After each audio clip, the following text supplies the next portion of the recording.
Welcome to Last Letters. I'm your host, Jeremy Locke. Joining us today is Donald G. Graves. Don is a World War II United States Marine who was fought in the Battle of Iwo Jima, among others. He is also a public entertainer, a pastor, and a singer. Welcome, Don. How are you doing today? I'm doing fine, thank you. What's been going on? I'm speaking, I'm singing, I'm loving my country, and I'm disappointed in my country. Really? Yes. Give me the why are you proud of your country? Well, I'm proud of my country because we still have some freedom. Not as much as we used to, but we still have a place where we can be free. We can roam, we can travel, we can look all over our country whenever we want to. We have freedom. And that's what we fought for. Freedom for our country, our families, our flag, the United States Constitution, everything that we hold dear that is politic. We love our country. It's the greatest country in the world. I do have to agree with you. It is the greatest country in the world, especially with all the travel that I've done, and I'm sure you've world traveled as well. What are you disappointed in? I'm afraid that we have men in control of our country that are not truly American. Elaborate on that. Little by little, if we think about it, we're losing our freedom. You can feel it. In what way? Think about this. At one time, we were a republic, but we gave it up, and the politicians took it over. Instead of us telling them what to do, they tell us what to do, and that's not freedom. That's not a democracy. We have politicians that are going against the grain of what we stand for in America, and nothing is done. They get away with it. But if I do it, I go to jail. We're a strange people. We'll defend our country, but it's going to take an awful lot of slaps in the face to do it. But once we get enough, we will retaliate. We will fight. That's our problem. We need to stand up. I told a group of people at a meeting the other day, we were talking about how the flag was treated in our country. And I said, every time I look at our flag, I see the red stripes. And those red stripes represent blood that was shed to save this country. Blood that you witnessed. Yes, absolutely. I lost 7,000 of my buddies on Iwo Jima. 20,000 of my buddies shot up and taken off, and some were buried at sea. It was a heavy cost. Was it worth it? We didn't think so at the time, but now we look at it. Yes, it was worth it. That's what Americans stand for ever since the Civil War, the Revolutionary War. That red flag represents the blood that was shed, and I told them, I said, if I ever see some guy with a flag on the ground, stepping on it, urinating on it, whatever, I'm going to get that flag. What do you say to the people who say, well, that's a freedom that we have, that we can burn the flag, we can step on it? We were taught in school as children, even through junior high school and high school. We need to respect the flag at all costs. Do not fly it in foul weather. Remove the flag. Raise the flag on good weather the next morning. If you're going to fly it 24 hours a day, make sure at night there's a light directly on the flag. We've lost all that. And no one cares. Nobody cares. In my neighborhood, I don't know about yours, I count 3 flags in 2 blocks. What happened to the flag? I mean, we're Americans. I used to see flags all the time. I put my flag out there, and then someone will see it, and they'll put it up, and then the next day they take it down, they're through with it. There's just something about the greatest generation. We were taught in school all about the Constitution. We studied the Civil War. It's the only nation in the world that gives money and food to other countries, and we get nothing in return, and we're still doing it. How do you think we change? The politicians have done a good number on it. Look at the crooks we've got in office. Look what's happening right now over television, without mentioning names. Millions of dollars squandered that they can't account for.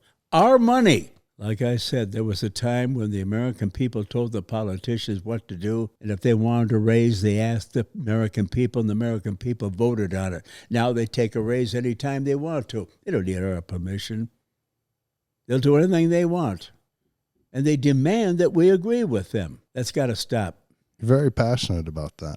Yes, I am. You were in World War II.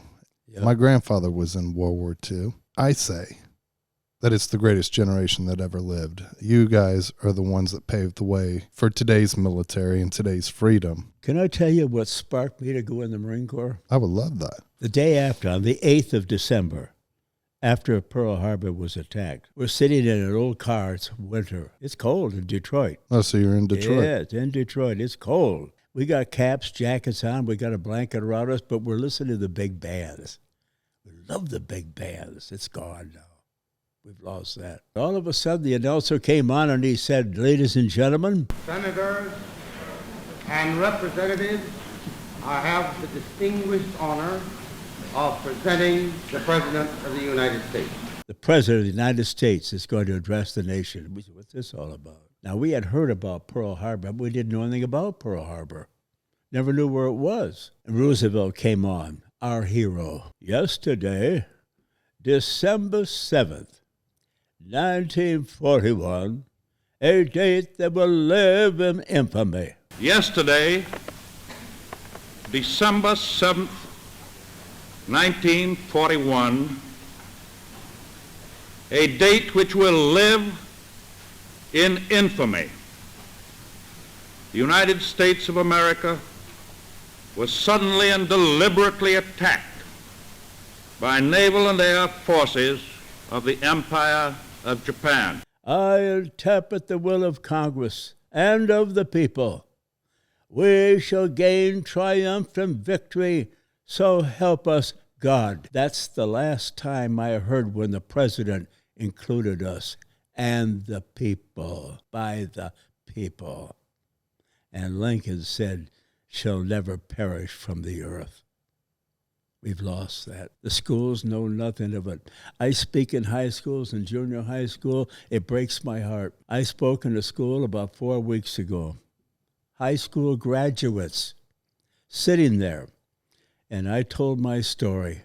I broke it down to where I knew the boys would really love to be interested in it. And then I sang God Bless America, and here's what they did. They sat there with a poker face, as though they were mad. It was sad. That's what's going on in our schools today. We're in a mess, and we have no one to straighten it out. So tell me, why did you join the Marines? I joined the Marine Corps because Hollywood, they sponsored the Marine Corps. Jimmy Cagney, Pat O'Brien, oh my gosh, all of them were Marines, you know, in the movies. And I just loved it. My dad was in the 6th Marines of the First World War. He told me something about it. He didn't say a lot about it, but he did tell me something about it. I wanted to be a Marine. When he got through with that speech, Roosevelt, I said, tomorrow morning, I'm not going to school. I'm going to go down to the induction center. I'm going to see someone. I'm going to sign up, and I'm going to the Marine Corps. They said, you can't do it, Don. You got to be 17. I said, only got 6 months to go. I'll go down, get the paper, give it to my mom or dad. They'll sign it, and when I'm ready, I'll go. Next morning, I said to my siblings, don't say a word to Ma. She was the one I was afraid of. Irish lady. She would lower the shillelagh on you now. And I took off in the morning, went down to the Federal Building, Detroit, 4th floor. A gunny sergeant was standing there.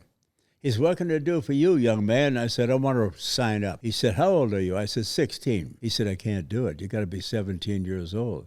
I said, I only got 6 months. I can't do it. I'll tell you what I'll do. I'll give you the paper you need. You take this to your mother and father and have them sign it, and when you're 17, you come down here and we can do business. He said, do you want to do that? I said, yes, sir. He said, go. I ran all the way home. I was so excited. I ran through the back door. My mother's in the kitchen, and she says, what are you doing home? And I says, oh, my Lord. And she gave me the shillelagh. Oh, she worked me over. And she said, you turn right around and you get yourself back to school now. You tell the teacher what you did. And she says, what's that paper? And I told her, she says, I'm not going through this again. I went through one more. I'm not going through this. I'm not going to sign it. You're 16. You're not even 17. You're going back to school. I walked in the front room, tucked it under some papers in the buffet. 6 months later, I became 17. May 3rd. I hit it where I could get my hands on it. We had a party when I was 17. I went and got the paper. My dad was there. I didn't have a good father. When he was around, he just beat us. He was terrible. I had an awful father. My mother was a wonderful little Irish lady, a hard-working woman, We loved her. I said, Dad, sign this. He said, what is it? Marine Corps papers. Give me a pen. He signed it. Here, Vera, sign it. Do him good. She said, I'm not signing that paper. He said, Vera, listen to me. That was her name, Vera. Vera, listen to me. The boy quit school. He's doing odd jobs. He'll probably turn out to be a bum. And I looked at my ma like this. She said, give me the paper. And she signed it. I took off out the back door, ran all the way back down. And this gunny met me again. He says, how'd you do? I said, I got it. He said, give me that. And he looked at it. He says, see that door over there? I said, yes, sir. You're going in that door, and you're going to meet a Navy doctor. He's going to work you over from the top of your head to the tip of your toes, and you'll never forget it, and I haven't. I still remember it. I passed. He said, go home. We'll call you in 2 weeks. They can bring you down to the train station. We'll have a ceremony. We'll head for San Diego Marine Corps Base. That was the start of the Marine Corps. I loved it. I loved the Corps. I represent it wherever I go and talk. What did your dad represent to you in your life? Nothing but a mean father. He was an alcoholic. I don't know what a good... He had 4 children that wanted to love him, and he wouldn't let us. I've never done that to my kids. I had 4 children. I never did that. I gave them part of the love I wanted to give my dad. And I have 4 good kids. I got 16 great-grandchildren. 16. They just keep bringing them. They're busy, aren't they? What does your mom represent in your life? My mother represents a woman that taught us values of life. When I would date a girl, around 16, you know, she'd say, you can use my car. If I ever see you get out your side and let her get out, I'm going to wring your neck. You walk around and you open that door up and you help her out and you help her in that car, or you'll never use it again. I'll never forget that. My mother was smart, and she could bake, cook. She had her own bakery during the Depression to feed us. We lived in the back of the store and pulled a big curtain across, and the bakery was in front while he went out drinking. Did your parents stay together the whole time? No, break up all the time. I came home and at 20, 21 years old, I told my dad when I left, if I ever hear that you're pounding on Ma, when I'm gone, you and I are going to settle it. And he laughed at me. I came home from work, and I had a date. It was Saturday. She wasn't there, but I knew where she was. He took her down to the local bar. When they got down to the local bar, my mom was sitting at a bar, and I didn't like that. But that's what he did. And I said, Ma, I got to have something to eat. I've got a date. He says, why don't you go home and fix it yourself? I didn't say one word. I said, Ma, you coming home? She says, I will. She got up, walked home with me. He came, and she's cooking for me. Then she brings me the food, and I'm eating. He came in and sat down at the table. He'd been drinking a little. He said, that'll cost you $15 a week. I said, let me tell you something. You don't put a cent in this home. She bought this house. She pays the payments. You don't do a thing. You never have and you never will. You're no good. He came at me, and my mother stepped in between us and caught a fist right in her face.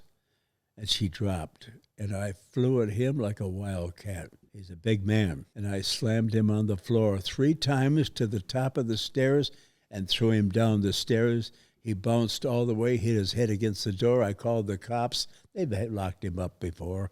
They said, Dick, not again? I said, he just hit my mom and knocked her down. He said, come on, Dick, you're going with us, and that's it. She said, he'll never come back again.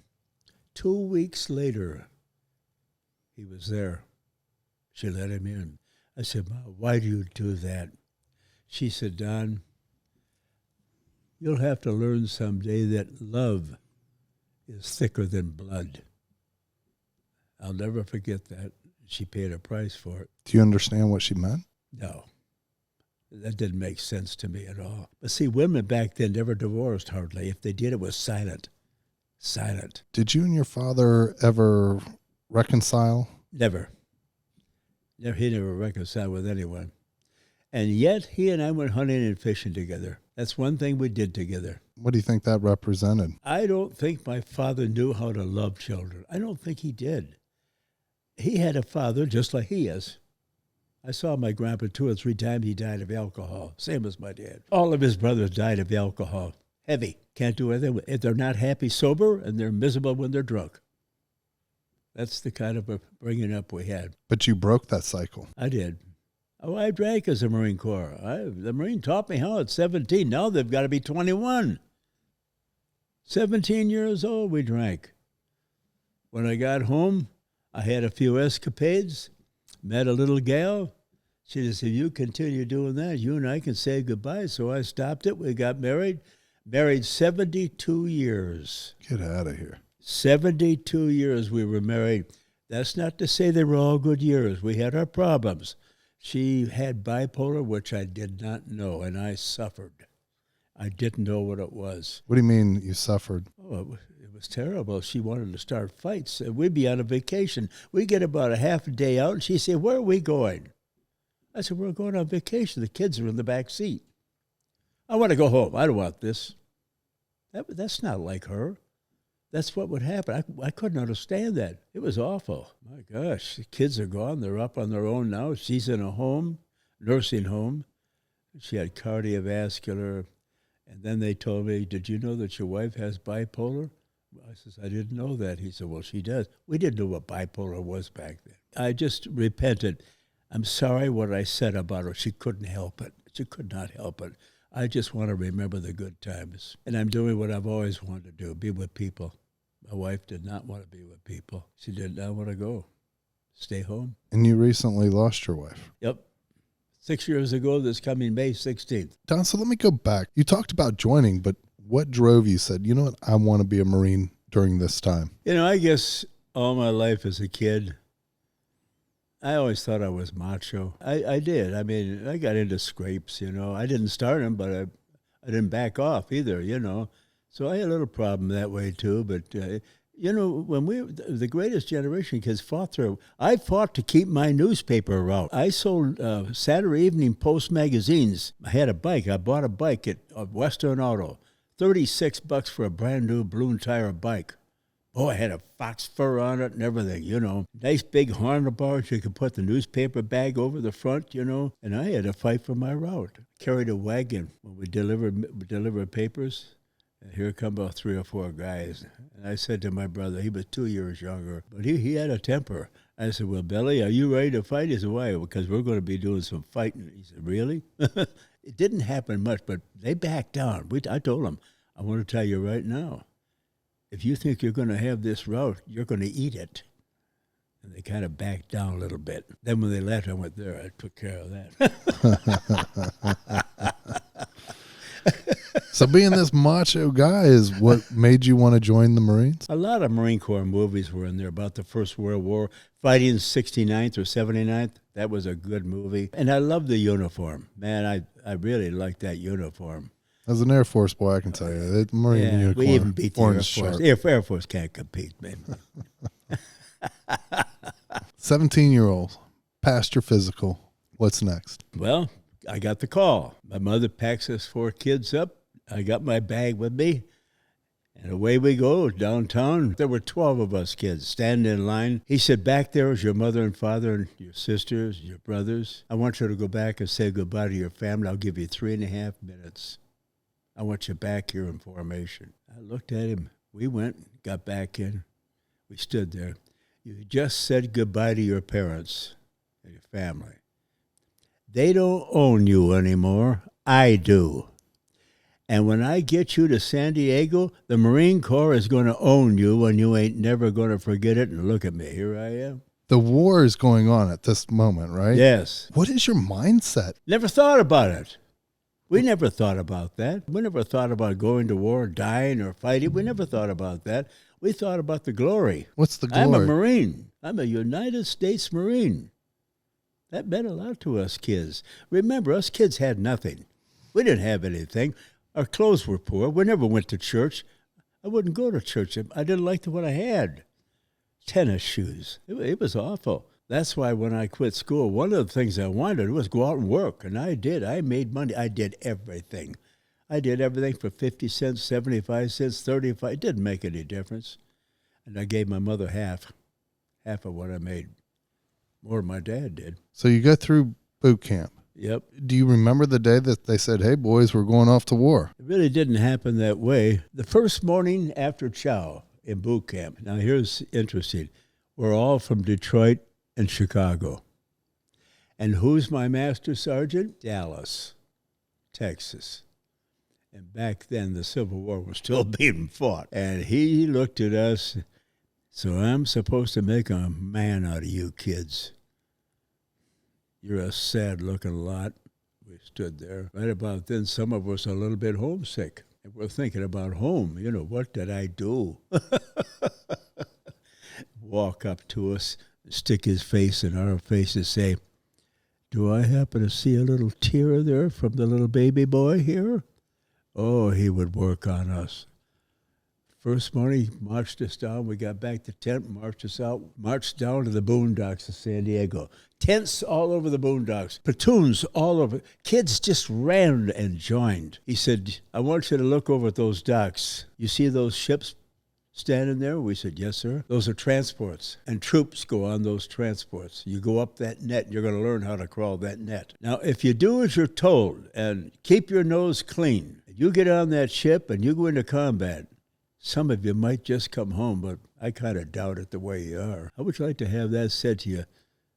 17 years old, just away from home. Didn't bother us a bit. We don't care. So back we marched, and we had 8 weeks. Normally, the Marine Corps boot camp was 13 weeks. They did it to us in 8 weeks. I mean, they really worked us. We graduated, joined a 2nd Anti-Tank Battalion, went over to New Zealand. We maneuvered there. Then we got word to pack up, load up for action. We're heading for combat. You never know where till you're a day out. They told you you're heading to combat. Yeah. Then all of a sudden, before we boarded ship, we got the call, they're breaking us up. They broke up the Marine Raiders. They broke up the Marine Paratroopers, all special weapons. Shipped us back to San Diego. We went to Camp Pendleton and formed the 5th Marine Division. Let me tell you how that division started. Roosevelt, his son Jimmy was my regimental commander for a while. Then he went to Washington. We never saw him again. I don't know what he was doing after that. Roosevelt called a cabinet meeting. We were told this from a rear admiral. I spoke at a Navy League in Tucson, Arizona, when I lived out there. And I asked for questions when I was through, and he stood up. He said, Don, I'd like to say something. I said, fine, sir. He got up and he says, I spent every day of the war in the Pentagon. I never boarded ship, and I'm an admiral. I want to tell you what happened. Roosevelt called his cabinet. In his wheelchair, went over to the wall by the map, took his stick and pointed to a dot just so close to Tokyo. He said, gentlemen, do you know where I'm pointing? They didn't know. Nimitz, Admiral Nimitz, my boss, said, Mr. President, if I'm not mistaken, that might be Iwo Jima. He said, exactly, I want that island. And Nimitz says, sir, I want that island. He said, that island has reception. They pick up our bombers coming over for Warren, Tokyo, and the Jap Zeros meet them. We lose our planes, we lose our personnel, we get a few of them. I want that island taken out of the way. We'll put our P-51s there. They'll meet him in the air and take him all the way there and all the way back. Our planes couldn't make it that far. That was the purpose of Iwo Jima, and it was one heck of a battle. And you know, when we hit the beach, it's funny, we weren't afraid. We were not afraid. We were on the beach. Our buddies are getting shot. Snipers from Mount Suribachi, 545 feet away. They're firing down on us. And you hear, like, explosions and firefighting. There's only one thing that I had in mind, and that was to stay alive. And we had to get off that beach because they were picking us off. And we just kept going and kept going. I carried a 72-pound flamethrower on my back. And I was an inch shorter than I am now and a few pounds lighter. Love that thing. Man, I just burned them out. Burn them right up. 545 feet from the top of the beach to the base of Mount Suribachi. We got there the 3rd day. What are you seeing when you step off the boat? Is there a lot of death and destruction? Oh, my gosh, yes. Men are dropping all over. You know, you can get immune to that. You love your buddies. I mean, you can't sit there and cry. You've got to move. He knows where you're at. You could be next. It was the snipers that hurt us bad and the rockets that came. Well, they weren't rockets, they're knee mortars. They just throw about 10, 15 of them all at once. Just move around, hope one doesn't hit near you, or at you. We finally made it to the base, and our battalion commander, Chandler Johnson, I love that guy. He put me in the brig twice. Every time I go there with my skipper, he'd say, "Graves, not you again." I was, "Yes, sir." What'd you go to the brig for? Oh, insubordination. I didn't want to do something. I knew better. My mother and aunt came out to see me at San Clemente. They gave me a 72 weekend with Monday. I came back homesick. Our buck sergeant that follows out in the morning, exercises before we go to chow, yelled and screamed, "Get the so-and-so out of the tent." And I said, I can't see it. Just like, "You can't?" Boy, the first sergeant came and reached up under the flat, flipped my cot up, and I went flying across the floor. He said, "Get dressed and come and see me at the tent." That's all right. Then the skipper came in later on. He said, "Graves, we got to go see the colonel again." I saw him 45 years later in San Antonio at a reunion. He got shot up bad, got him off the island. Lieutenant Schreier that put the flag up, he's the one that took his place. He became my captain. He gave me another stripe. So now you make it to the base. Like, you've run this beach. We're on the beach. We have to fight our way up because they're throwing hand grenades down. Can I ask you a question? Sure. Like, here you are. You're a guy carrying a flamethrower, and then I assume you probably have a pistol or something on you. That's what I carry.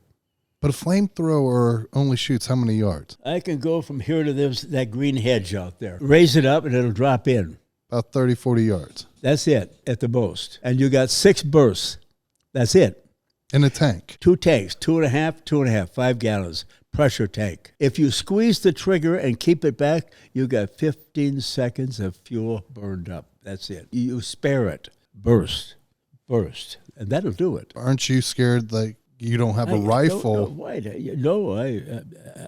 It's strange. I wasn't. I mean, I want to kill him. That's what we were trained to do. That's one thing the Marine Corps insisted. Kill or be killed. Make your mind up right now. That's it. There's no two ways about it. That's it. So your job with that flamethrower? I burn out pillboxes, and they were in little cubby holes. They knew we were going to crawl up there. They knew that ahead of time. And as they did, they just lob out grenades. Well, we can't throw them back. Normally, we can throw them back at them. We can't throw ours either. They'll roll back down. So it was a bummer. We made it to the top. Well, Schreier and his boys went up around the left, and they made it to the top. Well, that's when they put that rigged that flag up and put the flag up. We were at the crest, and there the baby was flying away. And I thought to myself, we never were supposed to be putting a flag up. What was this all about? What did they use for a mast? The colonel had a flag. He gave it to Schreier and said, "Put this up. Get some boys to help him when he get up there." They used drain pipe that was up there. The Japanese had drain pipe to catch rainwater. They didn't have a lot of water. They didn't purify their water. We purified ours. Ocean water, purified it. Them poor guys, they had it rough. They really did. Live on a container of rice. That's all they had. Well, we lived on K rations 6 weeks. How long did the battle last before 6 weeks. Can you tell me what went on in that 6 weeks? Oh, sure. I come close to getting hit by a round, a bullet. Somehow we got caught in a trap. There were 3 buddies. They lost their squad. I lost mine. You see, a flamethrower operator, if he falls, he can't get up. You have to have 2 men with you, one on the left, one on the right, and they carry rifles. And when they come running out, they pick them off. There was an opening. We ran from there, and we found a pretty good place to stay. And over to the left, I saw this open in a ravine like this. And I said, my 2 buddies, I said, we got to go in there, because if they're in there at nighttime, we've had it. One of them came with me. He had an M1. So we're walking. Now there's a ledge right there, dirt. But I could see that foxhole, that one and that one. But I didn't see that one back there. Well, while I'm doing this, he looks and he sees 2 of them coming at me. And he kills them both with an M1. When he said, "Graves, look out," I turned, tripped, and fell. If he hadn't have been with me, I'd have been chopped liver. They'd have really taken care of me. But he killed them both. When I was on the ground, he couldn't lift me, so he just dragged me out of there. to where we were. Here's something that happened. I will never forget it. I think about it all the time. We were in a foxhole. We had about 2 weeks to go. They wouldn't come at us in the daytime. Snipers, rockets. But at nighttime, they come charging. That's when you really had to watch yourself and fight. I got a phone call on my walkie-talkie, and I said, Graves, you. They said, Graves, be on the lookout for snipers. I said, well, I've been doing it, and I haven't seen anybody. I'm looking. Well, keep looking, because they know where we're at up here. The sergeant got first sergeant, took around his leg. So be looking. I said, 10-4. By the way, you got a kid coming for a replacement. He'll be there in about 10 minutes. I said, good, we can use him. We were losing men like crazy. And he come over and slid in the hole. He said, who's Graves? I said, I am. What do you want me to do? I said, sit down over there. He was a replacement. That'll be enough for you to do it tonight. And all of a sudden, I said, I guess I got to be looking for snipers. So I got up. He said, Graves, let me take a look. And I said, no, you get yourself shot. One of my buddies said, give him the glasses. That's what he's here for. Give him the glasses. Threw him the glasses. Go ahead. He's looking right where I was. And we're shooting the breeze. Pew! He fell back. His helmet flew off his head. It lit between my 2 feet. We were stunned. We never expected that. And what stunned me was I could have been there. And I looked down on that helmet, and the bottom of the helmet was a beautiful girl sitting in a chair. And in her lap was a beautiful baby. I lost it. I just went up berserk. I tore everything off me. I jumped around, I shook my fist in the air. I said, curse Iwo Jima, curse the Marine Corps. And then I said, curse God for letting that kid take my place. My buddy got up, slapped me in the face, threw me on the ground. I lay there for a while, got up, put everything back on. You know, an interesting thing happened to me. And what bothered me when I said, curse God, on the beach when I hit it, I buried my face in the sand and I said, God, I don't know much about you. And if you can get me off this island, I'll serve you the rest of my life. He got me off 6 weeks later. He didn't get a hold of me until 9 years after that on May 15th, 1954. I forgot that I made a pledge to God when I said, curse God. I used him as a rabbit's foot, a lucky charm, just to get off the beach. But you see, the problem is God heard it. He heard it. I could tell you he reminded me of it. I had a great experience. And he's a real God, a loving God. I wouldn't live this life without him. I've tried it. It does not work. Oh, he got you off that island. He put me in the ministry for 32 years all told. I retired at 82 at my last church. How old are you now? I'm still doing it. How old are you now? 97 years old. Get out of here. I was born in 1925. So bring me back to, you just cursed God. You're in this foxhole. Your replacement just got shot. How'd you pull it together? You just forget it. It's done. It's done and over. It was an experience. It's done. But you know, when I got back to Hawaii after the battle, they took us back there. I never forgot it then, and it sort of haunted me. I made a promise to God Almighty, and I failed. I never thought about it. I failed. I failed. I lied to him. I used him, and that bothered me. It always bothered me every now and then. Yeah. But God hears, God sees, and he knows what's going on in our minds, especially when you have a relationship with him. He doesn't forget that. Tell me about when you saw the flag being raised. Yeah. Did you see the first one? The second one? The first, yeah. That was a smaller flag. Yeah. Tell me about that. What happened was that Schreier was, well, I told you, he became my company commander. He called me into the tent, and I said, well, sir, welcome aboard. Glad to have you. He said, thank you, Graves. He said, Graves, you were giving medals out, and your buddies all say that you deserve a medal, but you don't have any officers. They're all killed. I don't know you. I'm just talking to you right now. So I can't recommend it. You have no officers. But I'll tell you what I will do. I'll give you another stripe. You can send some money home to your ma. I said, I'll take it, sir. Thank you. He said, good. Well, the flag, Chandler Johnson had it. He got it on the ship as we approached Iwo Jima. And he gave it to Schreier, and Schreier grabbed a few guys. There is a picture of them crawling up. They got up to the top. They had a little fight and skirmishes there, but they took care of it. Then one kid sits with his carbine while they're working on that flag. We didn't know anything about that until we got to the crest and saw it go up. And when that flag went up, you should have seen the Navy out in the bay. Everything went up in the air. Horns blew. It was a spectacle. They saw that flag go up for the first time on Japanese ground. Our boys on the northern that had secured part of the island, they let go with tracers and everything they could in the air. It was great, but it only infuriated the Japanese all the more. That was their land. That was Japanese soil. For the first time that happened in history. That was what I like about it. What did that flag represent to you? What was that meaning after those weeks on that island? That means victory. That means we conquered something. It's worth fighting. Do you know that we hit the beach in my company? We're close to 300 men. 6 weeks later, we were released. 18 of us walked down to the beach. No officers.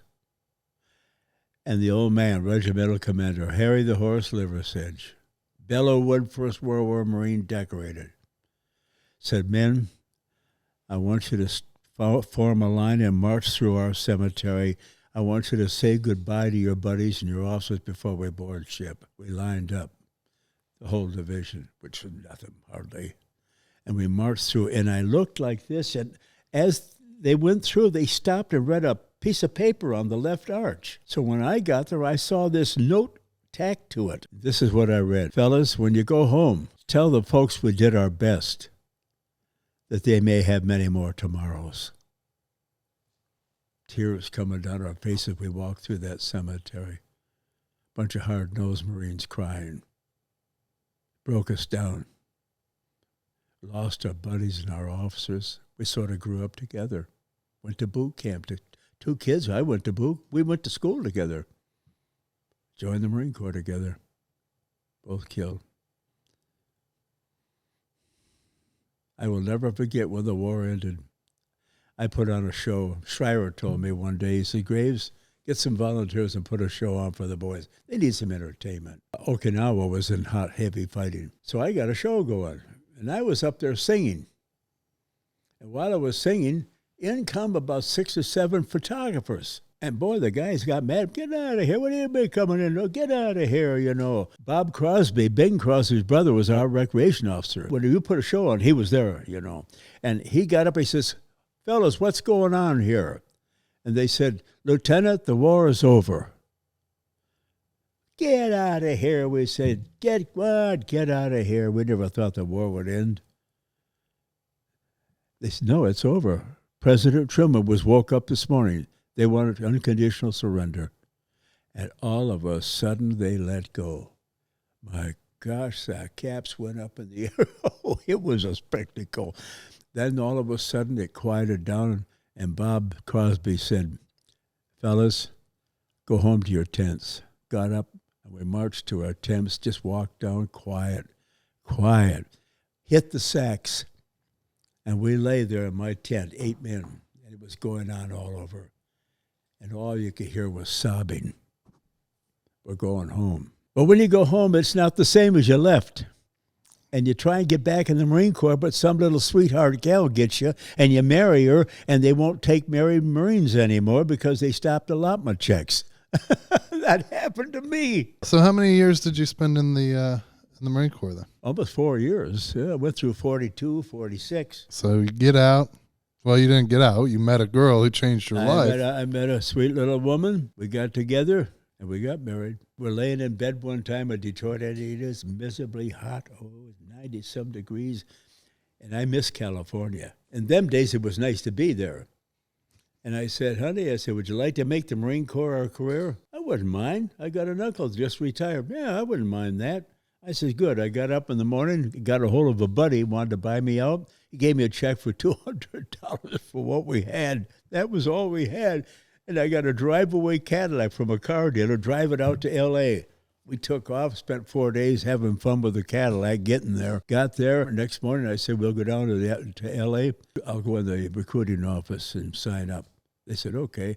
So we went there. She sat in the outer office. I went in the recruiting sergeant's office. And he said, what can I do for you, Mac? I said, I want to re-up. Here's my paper. He looked at it. He said, when can you leave? I said, tomorrow morning. You're not married? I said, yeah, I just got married 6 months ago. He said, I can't do it. They stop allotment check for wives. You'd make $72 a month. That's all you'd make right now, unless you get more rank. I said, no. He said, yeah, I'm sorry, I can't. Wait a minute. Do you think she'd go for a brief separation? I said, I don't know. I'll go find out. And I went to the outer office. She's standing there waiting. What did he say? He's standing in the doorway. I said, he wants to know if you'd consider a brief divorce. The only way I can get in. She says, let's go. I turned around. He goes, that was it for the Marine Corps. He saluted you and out the door. That was it. That little gal broke my career up. Obviously, she meant something greater to you than the Corps. Oh, I suppose, yeah. We had a struggle, but we had 4 children, and we did a job. Now, you're also a minister. Yep. When did that come about? Oh, my gosh. Have you ever seen the film Unbroken? I'm sure I have. All right. Remind me. Well, Broken 2, he comes home out of the military, and he drinks. And he's downtown L.A., and Billy Graham has his first tent meeting, and he hears singing. He's got a bottle of whiskey in his hand. He's been drinking. Doesn't care. He went through hell, if you saw the first one. And he wanders to the door of the tent, and they're singing in there, and Billy's standing at the pulpit. His wife is sitting at the front row. He walks in towards the front and stands there and looks and listens, and he looked at Billy. He turned around to leave, gets to the gate of the tent, and Billy says, don't leave, sit down. He goes back, and he sits with his wife, and he takes the bottle like this, and he's listening to Billy, and the bottle hits the floor. He gets up, and he walks to the cross, and he breaks up and falls on the floor and cries like a baby. His wife come and got him. He went home. And the next scene is where he's finding bottles and pouring it down the sink. All right. All through. I went through that. I did the same thing. God beat me up terrible. I went to a high school. Billy Graham was by way of film on the big screen. I didn't want to go there, but a couple called up. There were wonderful people, friends of ours, in their 80s. Doesn't drive anymore, and he wanted to know if I would drive them to Billy Graham. And you'd enjoy it, Don. As I don't want to. Don, you need to do this. He said, I want to talk to you. Don't say one word. I said, yes, sir. He said, you're a mess. I said, yes, sir. You're losing your wife. You're losing your best friends, and you're going to lose yourself, and you can't help yourself, not the way you are. Would you take us to this program? I thought for a minute. I said, I'll change clothes. I'll be right over. Something's happening. My wife gets dressed. We go over, pick him up, walk into the high school. Now, I was a public singer up in Nita, Wisconsin, on Lake Winnebago. They all knew me. And I could just feel, there's Don Graves. Let's pray for him. Hey, look, he's coming. He's here. They knew what I was. Walked to the front. The film came on, and Billy came on. You are not your own. You're bought with a price. And that price was Jesus Christ on Calvary. He died for your sins. He nailed your sins to that tree, never to remember them no more. What do you do with Christ in your life? You need God tonight. You need him now, and you come. Later on in the film ended, I sat there, and my mind went back to the beach. Everything I've done, and I cried out to God, and I said, Lord, I'm a hypocrite. I'm a liar. I lied to you. I used you like a rabbit's foot, and I'm so ashamed. And I fell on the floor. And then they gave an altar call, and the preacher came up on the platform, and he said, we would like to have you sing a song of invitation, and when we're through, we'll send you home. They sang the song, and I heard it. I started to get up, and then they ended. He said, normally, I would send you home. We're not going to do that now. I know you're here. You need Christ tonight. You need him in your life. You come. You come with the rest. Right now. I said, if they start singing, I'll go up. They started singing. I got up. Then a voice said to me loud and clear, sit down, you fool. What about your wife? I said, this isn't going to work. It's not going to work. We weren't getting along. I turned around, looked at her, and she looked at me and got up, came over, grabbed my hand, and she said, Don, let's both walk up. My life changed right then and there. God made a man out of me. That's my story of salvation. Where did that take you after that? I studied. I went to Moody Bible Institute by way of course. They wouldn't take me they didn't want me in the class. They said, I don't want you in my class. Go home. We'll send you 2 college-level courses. It's going to cost you a couple $100. I says, I'll do it. Theology, beautiful. And I studied it. I fell in love with the Word of God. I had a brand-new Bible. The old couple, they gave me a brand-new Schofield Reference King James Bible, and I studied that Bible, and I got it down as best I could.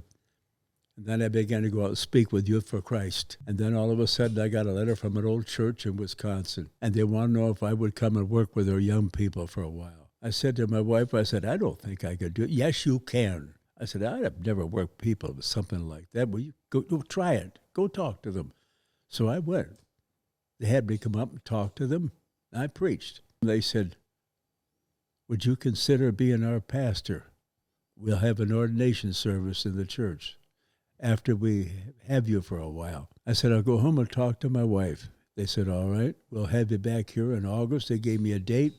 My wife and kids all came. We sat there in church, and I got ready. I got into the Word, and I preached. Everybody said to me, we have been in this church most of our lives. It's the oldest church in the county. We don't even have a choir. We know that we're going to have something out of our young people with you. Would you consider being our pastor? We'd like to call you right now. I looked at my wife and I said, yes. She said, yes. I said, I'd be happy to. That was a new adventure for me. I fell in love with people. And that's what I've done. And I still do it. Wherever I go, I give my testimony. Why do you think it takes some of us to use God as that rabbit's foot? Why don't we get it earlier? Why does it sometimes take We've longer? tried everything else, and a lot of it doesn't work. But we never tried God. But we don't understand the attitude of God. We don't know the mind of the Lord until you get into the Holy Scriptures and learn all about Him. So we use Him. After all, He's a loving God, and He is. I could just imagine when we do something like that, God is saying, well, we'll see. I can just imagine that's what He says. Here we go again. I'm sure He said that a lot with my wife. Yeah, Jeremy, here we go again. When here we go again. But it took a reckoning day. He slapped me around and he beat me up so bad like a father that loves his son. My dad should have done that in love. He didn't. Did you and your father ever talk about the war? The war? Yeah, the war. He never talked much about the war. We talked about weapons and that, but he was drinking. Oh, when he was sober, he wouldn't talk about anything. He had to get drunk. Then he would talk. And then he couldn't handle him. Sad. Scrapping. Big husky fella. All of her brothers and sisters died of alcohol. So unfortunate. It's very unfortunate. Taught me something. What did he teach you? To love my children as well as my wife. Love my kids, and I love my kids. I get heartbroken. They get involved in the things of the world today. We have a birthday party at a restaurant. It's my hangout. They sort of honor me, and they're going to have a birthday party open to the public.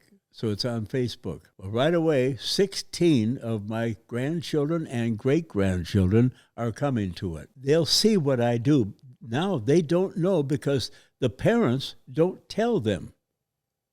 And I don't understand that. My children, they know what I do, but I don't know why.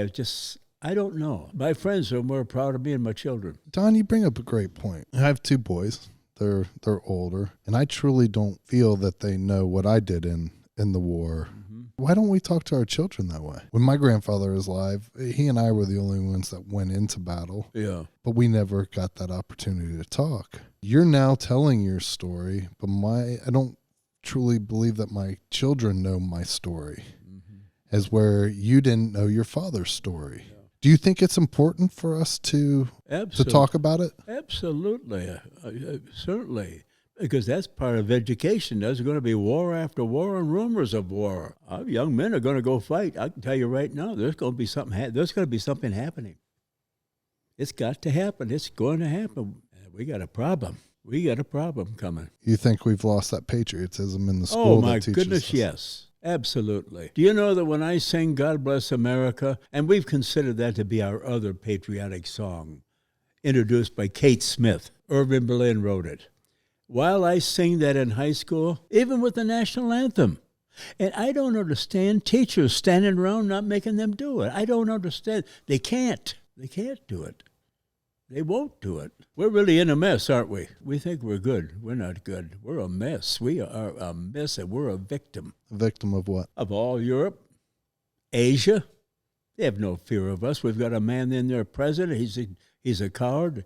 He doesn't know what he's doing. He's stumbling around. The guy is sick. He shouldn't be there. And they know that. They're not afraid of him. And you are one of the guys who have lost brothers in the war. Countrymen. You know, when you stop to think about it, all of us, it amazes me.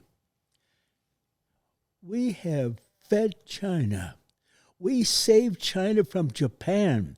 When I was in grade school, we used to buy penny bubblegum with a baseball card or a war card. And, you know, China communists and nationalists, they were at war with them back in the 30s, and they were killing one another. I saw that. And we sent aid to the nationalists. We've done that for China. We helped them. Look what they're doing to us now. We fed Europe. Look what they're doing to us. They're not helping us. They don't want to get involved. They want to help. We're doing it. We're sending aid and ammunition and fighting power to the Ukraines. We do it every time, and yet they don't like us. I don't know. Maybe we're arrogant. I don't know what there is about it. You'd think they would love us. And if they have a catastrophe, you know who's going to jump in? America. I think that's because, you know, in the beginning, do you know in grade school and junior high school, I can't speak for high school, I never got there. We went out every morning, weather permitting, gathered around the flagpole, and the janitor raised the flag, and we sang the national anthem. That's the kind of people we were. But we've lost that. I think I look back and I reflect with my grandfather, World War II. He fought over in Asia. And I never got the opportunity to ask him, to sit down and ask him questions. Elaborate, huh? And I also believe that we don't touch on it a lot. Why don't we talk about it? There's beautiful moments in war, our freedom. Yeah. But there's also very tragic. It's what you said earlier, the red stripes of our flag. People need to know about it. People need to know. This needs to be told in school. It needs to be taught in school. That's where it starts. I'm like you. I truly believe in this country. I've traveled all over the world. And I'll tell you a story. I went through survival school as part of my training. After you're done, you see this American flag. And how you said the tears were rolling down your eyes when you walked through that cemetery. Yeah. When I turned around and looked that flag, it was the greatest Flagpole feeling. right behind it and Suribachi in back of it. The greatest sense of pride. It's powerful. It was a powerful image to me. That American flag means so much to me. You couldn't avoid it in the military. It was always on your mind. When colors went down, when colors went up, how many times we left the chow hall and then all of a sudden, colors! Yeah, stand at attention, face the flag and salute. You bet. England fought war after war after war. She's a great fighting country. There's no doubt about it. The Tommies are good fighters. I don't know what they do now, but that's what they were. And we were good, too. We did our job. It took us a little while to get going, but once we got going, we went all the way. And I still think it's because that flag, everywhere we go in the military, you know, we see the Old Glory waving. When you go by, you salute. When you go by, you either remove your hat, stand at attention. It's all part of our life in the military. So when you come out, you can't forget it. And it irritates. It just goes to the grain when someone disrespects the flag. Veterans Day, we had a parade. We went down the street, and I was the only veteran there in the parade. A lot of people stand along with their children, and they all got flags. Some of the kids, you know, mom and dad stand there. The kids got the flag down like this. So we'll stop, and I'll say, put your flag up. Put it up. Hold it up. And they held it up like that. The father didn't do it. Doesn't he know you don't lower the flag like that? Does God go to war with us? I don't think God is the author of war. I don't think he likes war. But we have to remember something. He still does the calling. And in the war are young men who he'll call. It happens all the time. God is my co-pilot. No atheists in foxholes. And that's true. I sat in a foxhole with two of my buddies, and it was a quiet day, and it got towards evening. Everything was so peaceful. It didn't rain. Rained almost every night, but it didn't rain this night. It was so beautiful. And I said, I feel like a song. They said, well, sing something. The Japanese are, like I say, from here to that green hedge. So about 30 yards away. Yeah, about that, yeah. We can hear one another. Quiet. So I start singing, God Bless America. And when I got done, hey, Marine, very good singing. You sing again. I said, no more singing. Okay. I knew they wanted to know just where we were, but we didn't do more singing. Singing that song, God Bless America. Yeah. What did that do for the mood in the foxhole, the mood for you Marines? It's sort of payday. It's payday. That's why we're here. If we had to take in those islands, you know where we'd be? You know, when I look at Russia with their troops marching, we don't do that. We just fight. Thousands of those troops that showed up were killed. Doesn't mean a thing. That's all brag and show. That doesn't mean a thing in the battlefield. You have to have a reason, a purpose to fight. And a parade doesn't do it. I often look at that and I'll say, you poor guys, you're not even going to be around if you go into battle. A lot of you are not coming home. Where do you think we're at with Russia and Ukraine? I don't know. It lasted longer than I thought it would. You've got to give that country credit. Their young wives are fighting with them. I've seen them with machine guns. They love that country. They're very productive, industrial. You know, for that area, Poland, and check all those small European countries. That country's got everything. And they're proud. They're patriotic. So I really feel sorry for them. I think Putin's going to pay for this. I really do. He's got to pay for this. Where did this love of entertainment come from? Probably Hollywood. You wouldn't know who I'm talking about, I'm sure. But back in the 30s, there was a lovely couple, Jeanette MacDonald and Nelson Eddy, baritone. They were the sweethearts of musicals. They made Maytime, Rosemary. He was a singing Moaning.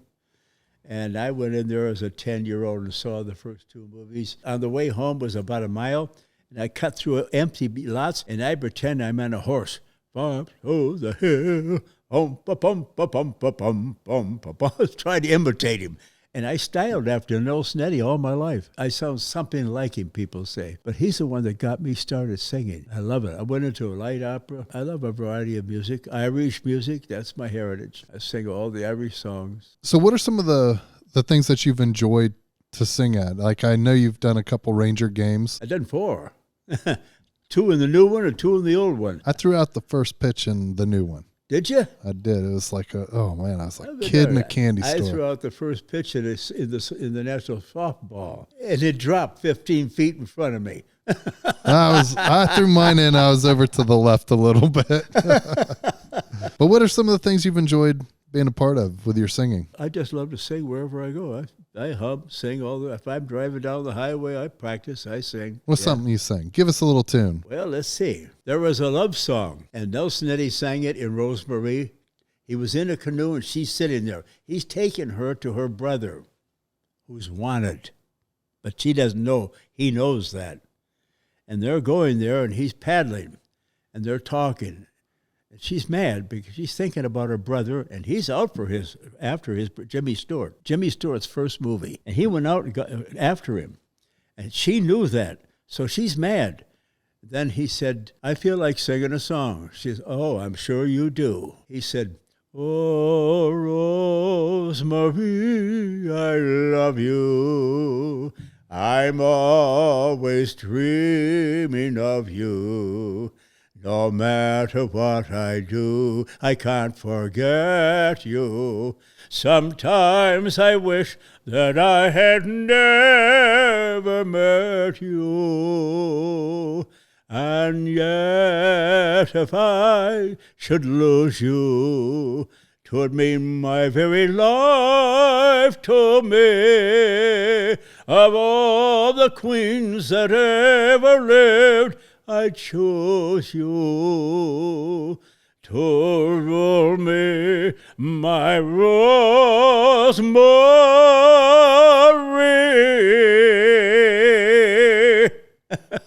And she was in the canoe going, oh, not bad. You absolutely love singing, don't you? Oh, I love it. Like when you're just singing there, your face is lighting up. My face is big. But Irish eyes are smiling, sure it's like a morning spring, and your lilt of Irish laughter, you can hear the angels sing. When Irish hearts are happy, all the world seems bright and gay. For when Irish eyes are smiling, sure they steal your heart away. That is amazing. What is it about singing that you love? I just love it. It's the Irish in me, I think. I love music. I want to go to Ireland. And when I get there, I'm going in an Irish pub. And I'm going to order a glass of green beer. And I'm going to sing Danny Boy.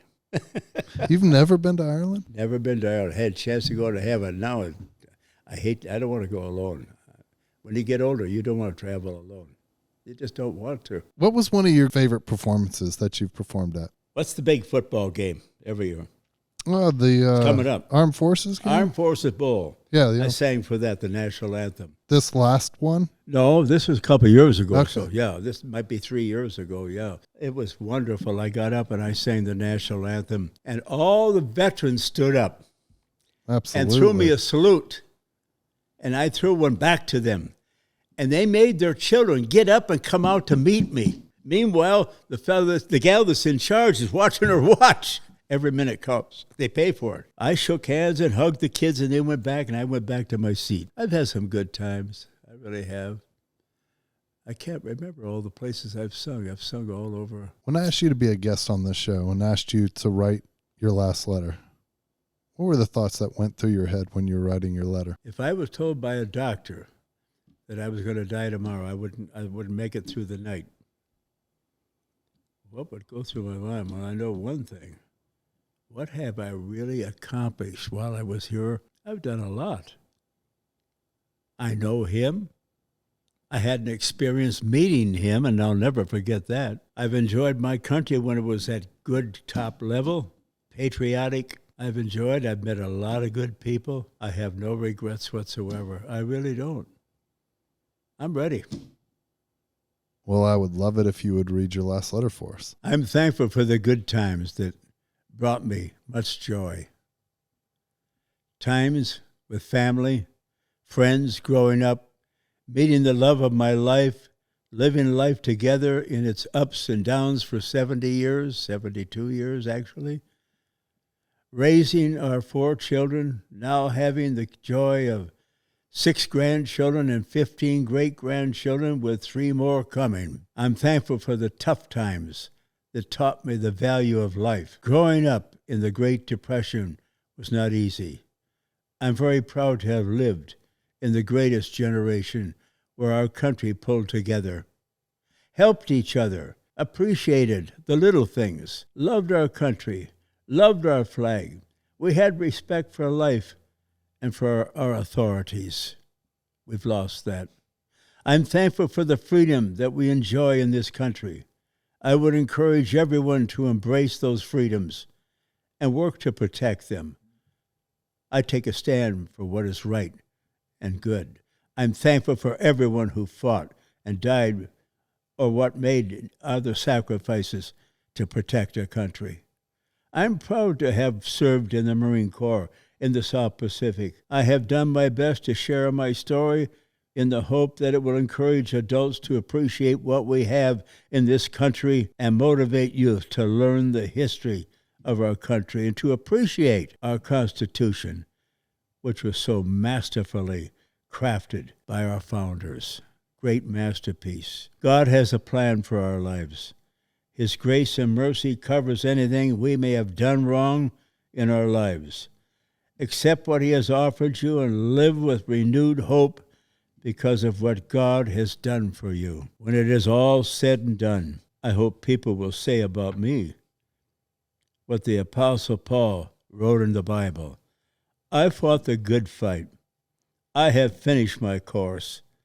I have kept the faith. That's what I'm thinking of if I would only have one day left in my life. You lived through the Great Depression. What was that like? You know, there were some good times and there were some bad times. During the Depression, nobody had any work. We were on commodities. I will never forget Velveeta cheese the rest of my life. Velveeta cheese. Why is that? Breakfast, lunch, and supper. But it saved our lives. And we're healthy. I mean, the greatest generation people are healthy people. We ate, I think, what was good for us. Our mothers knew that, you know, women back then, they knew how to cook. They knew how to manage a home. Too bad some of the fathers didn't understand that too. But I can rely on how I was brought up. Something funny happened. Boys get into trouble. We lived in a cottage. My grandma said, you, Vera, to her daughter, my mother, take your family and use the cottage. We don't use it anymore. Here's the keys. Go ahead. It's kerosene lamps. Go ahead and live there. Well, we were on commodities. That kind of helped us. We fished. We hunted. My dad and I hunted a lot. We lived off the land also. Sold mushrooms.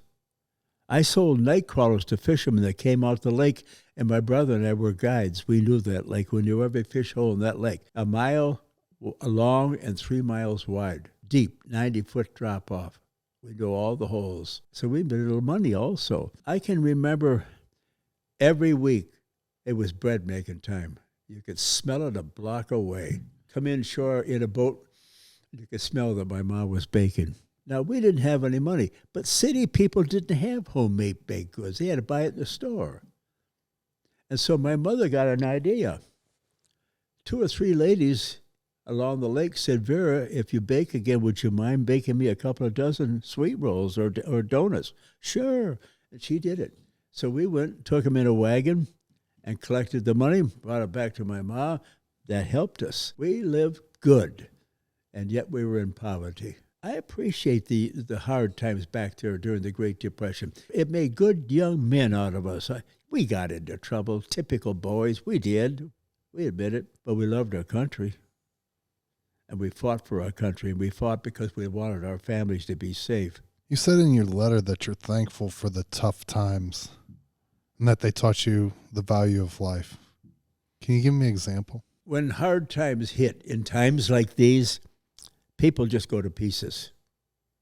They don't know what they're going to do. I have friends that have gone through that, lost their jobs, especially during the last few years. And I tell them, it'll all blow over. You didn't need as much as you thought you did. You're still making it. What are you worried about? Well, yeah, I guess you're right. You know, people, they just don't want to give up anything. They don't want to be without. It's good for us to be without. We appreciate when good things do happen. I think that's what was good about our generation. I really do. And you know, the interesting thing, we all got into a tent at the end of the day, and we'd talk about what happened during the day. We all talked the same language. Boy, the old man was rough on us today. Yeah, I'd follow him to hell and back. So would I. That's the way we talked. In your letter, you said we stand for what is right and good. Do you think we do that today? I don't think when we're short of something today, I'm saying this as a multitude, as a nation, when things aren't going our way, and we, for example, we couldn't afford gas. If we did, you put a quarter in. But remember, gas was 10 cents a gallon. 50 cents bought 5 gallons of gas. That helped us out. So today they're moaning and groaning. We told them, I said, I remember the times when all we could put in our car was 3 gallons of gas. You couldn't go too far, but you could kind of browse around town, and that's it. Most cars during the Depression were jacked up in the garage. They never used them. They used streetcars and buses for 6 cents. You drive anywhere you want to go.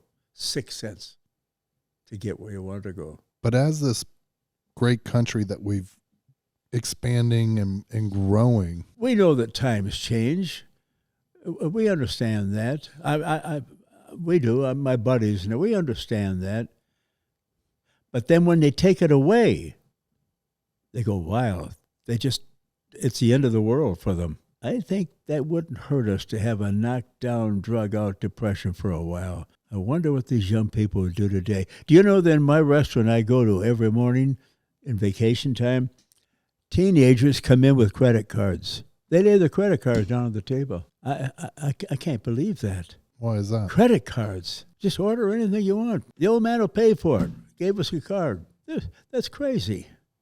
They don't need to be in restaurants every morning. Isn't Ma there anymore to cook? Probably not. She's working. She's probably not home anymore. See, there's no home structure. I drove a school bus one spring before it ended. Would never do it again. I love the work, but the teenagers are something else. They have filthy mouths, and they use it on the bus, and I can't stop them. I'm not allowed to do it. I'm telling you, what I heard on that bus from young women and young boys, unbelievable. I never thought it went that far. So that taught me what went on in school. They never talk about scholastic. They never talk about studies or anything. It's all about entertainment and vulgar, and I don't want to go into it. It's terrible. And they know I can't stop them. Do you pass on what you've learned in life to your kids and grandchildren? I do, but they just don't take time to learn. They're excited. They're all keyed up, want to go. Everything is entertainment today. I can't get a hold of them. I've got 6 great-grandchildren in one home. They're in grade school almost. I can't talk to them. They're running. They won't stand still. I grab them. Hold still, buddy. Can't do it.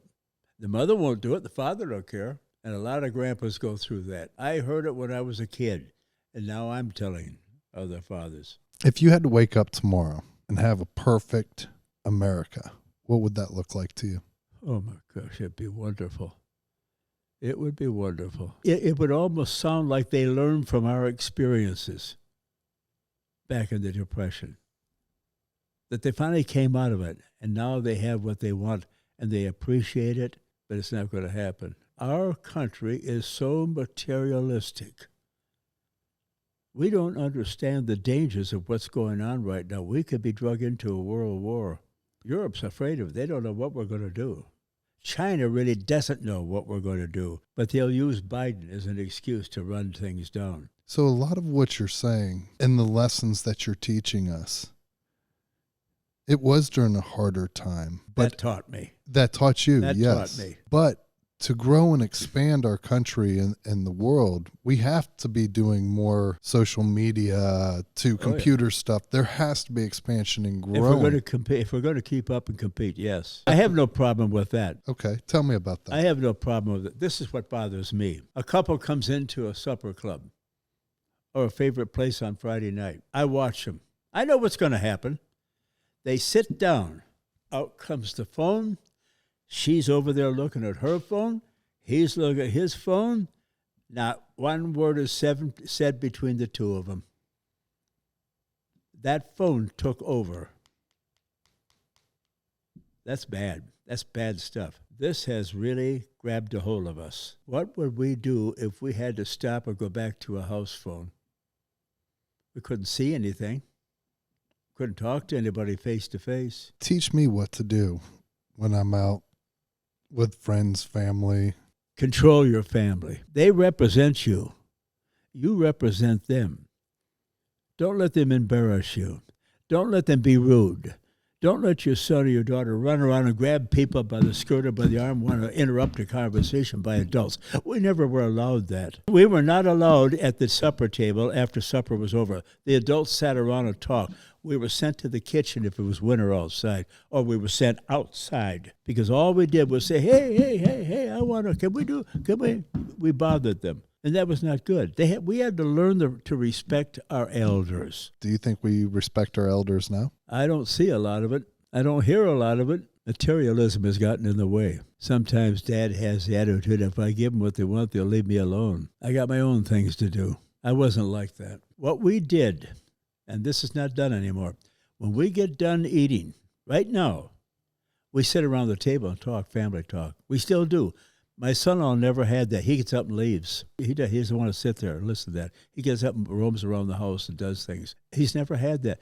My 2 daughters and I will sit there, my son, and we will shoot the breeze about, yeah, and I remember also, yeah, but you did it, not me. You know, this is what we did. Memories came up, we talked about it. You don't see that anymore. You don't see it in restaurants. Mothers and fathers will bring a small child, small boy. He'll be sitting there in the chair. They'll order him a full breakfast. He picks away and pushes it away. They get up and leave, paid for the meal. That's crazy. That's stupid. Give him a little portion of something. They order him a full-course meal. They leave it. It's a waste. That doesn't teach him values at all. And I'm a misfit to our society today sometimes. We don't do that, Don. I know you don't, but you should. They don't understand. So what are you trying to say with this last letter? What is your message? I wanted people to see the values that you could have while you're still living. And if you don't know the Lord God and his Son, the Lord Jesus Christ, it's not going to mean anything at all. It's all material. That's all it is. And material comes and goes. But spirituality never leaves. It only increases as you grow if you would invest in it. I would hope that people see that letter and then think about it. Not for me, but for life's experience. We all can go through that.